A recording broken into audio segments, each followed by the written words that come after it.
Welcome to day 3 of the Hormone Health Week challenge. Today we are talking about limiting toxin exposure, and today you've just got me, so hopefully I won't bore you too much and I will keep this video quite short. But what I wanted to talk about is limiting sort of what exposure we have to toxins and chemicals throughout the day. So this is in regards to what you're using to clean your house and what chemicals you're putting on your body. So I did a little reel story the other day which spoke about the fact that I don't use 100% natural products all the time.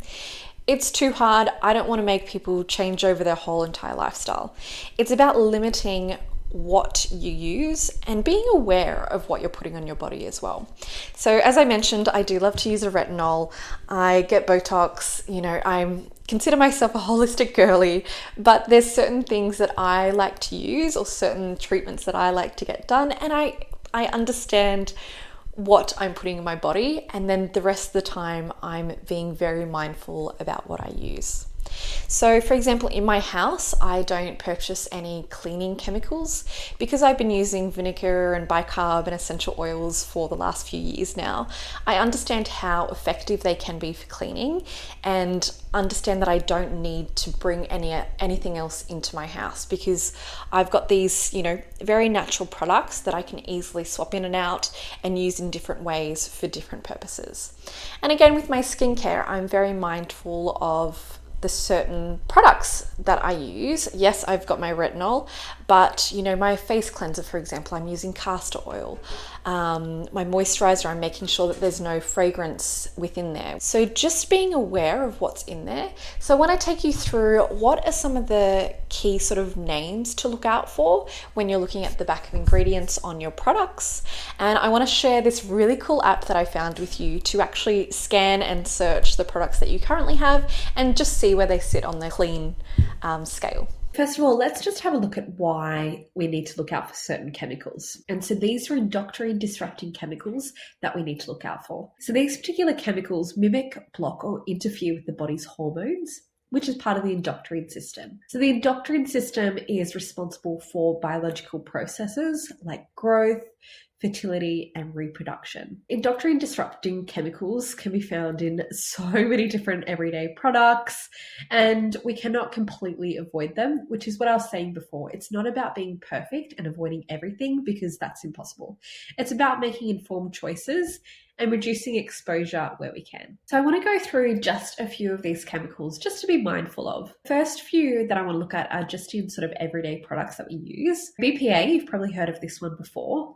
And this one is used to make polycarbonate plastics. So these are often used in like containers for like food and beverages and like water bottles, that sort of thing. Then there's phthalates, which is a group of chemicals used to make plastics more durable. So again, these are used in a lot of like food packaging, cosmetics, and even children's toys. To reduce your exposure to both these chemicals, I suggest switching from using plastic containers at home to glass containers. So no, I don't want you to go and just throw out all of your plastic because that's such a waste and a sustainability issue. But the next time your plastic containers break down, instead of replacing them with another plastic one, go out and invest in a glass container. So these last for so much longer as well.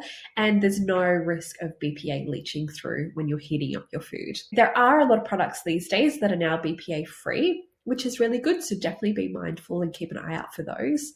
But even when you're going to get your takeaway coffee and you're using one of the throwaway coffee cups, that has BPA in it as well. So BPA is released mostly by the hot liquid, so like the hot temperature of the coffee and then leaching that out of the plastic. So definitely something to be mindful of. Plus reusable coffee cups are so much nicer to drink out of. Like I've had this beautiful Front Green cup for I think 7 years now, and this keeps my coffee so hot.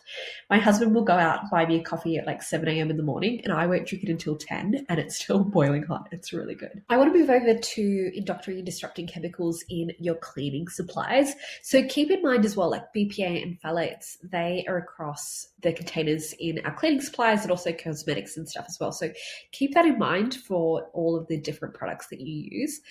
But particular chemicals in cleaning, so surfactants are one of the many different compounds that make up a detergent.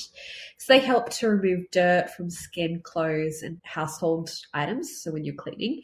So particularly found in laundry detergents, dishwashing liquid, and even body wash. Triclosans are an ingredient that are added to reduce or prevent bacterial contamination, so used in like antiseptics, preservatives, and disinfectants. So like definitely like your bleach, you'll find this in there as well. You know, one of the easy ways to avoid these particular chemicals is by making your own cleaning supplies. So I know some people are like, oh, natural cleaning supplies, they don't work.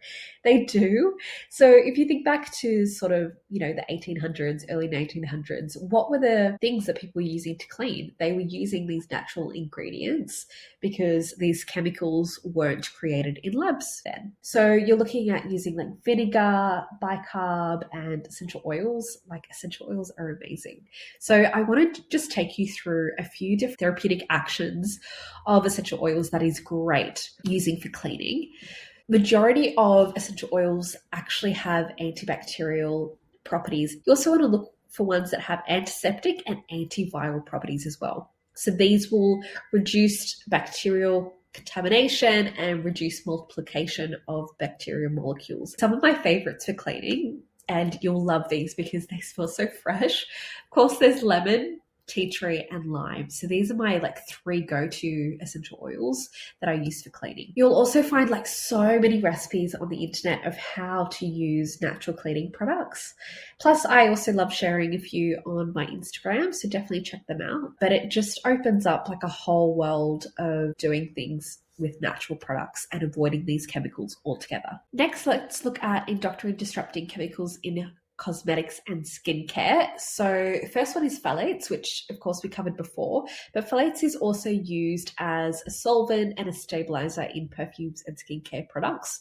So like a whole range of different cosmetics uses this. Parabens is mainly used as a preservative in cosmetics and skincare products. So again, makeup, moisturizers, hair care products, this usually has parabens. And fragrance. So fragrance is a combination of chemicals. So like they can just use this as a blanket word. They don't even need to like tell you what's in it. And it just gives an aroma or a perfume to cosmetics, which is completely unnecessary. Ways that I like to sort of avoid these, and a lot of clean beauty brands are popping up now and not using parabens and fragrance, which is great. So it's just about being aware and looking out for these particular chemicals. But I do like to make a few of my own products, particularly like face masks. That's such an easy one to make. Body butters, like these are products that you can easily make at home yourself. But I know that a lot of people don't like to sort of make these, and there's so many clean beauty brands that are, you know, popping up around. I also like to purchase any products that I do buy in glass containers. So again, moving away from BPA and any plastics to avoid those particular chemicals as well. There's so many amazing essential oils that you can use for skincare products. And so a few certain therapeutic actions that I like to use within my skincare are ones that have anti-inflammatory properties. So really great at reducing inflammation. Astringent, which is amazing at minimizing pores. So a really good one for face masks. And vulnerary, which helps to heal any sort of cuts or bruises, that sort of thing. So really great at sort of refreshing and rejuvenating the skin. And a few of my favorite essential oils for skincare is, of course, chamomile, geranium, and frankincense. But there's a whole range of particular essential oils that are great for certain things. So there's certain essential oils that are great if you've got like acne prone skin, great if you've got mature skin, dry skin, that sort of thing. So it's about researching and having a look what's going to be good for you and what's perfect for you to use at that time. And I did want to just share this really cool app that I found called Think Dirty.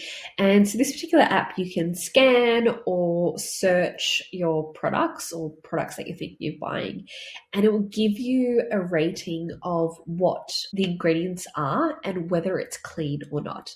Depending on what ingredients are in there, it will sort of give you a color coding sort of system, and it will highlight any particular ingredients that are endocrine disrupting chemicals.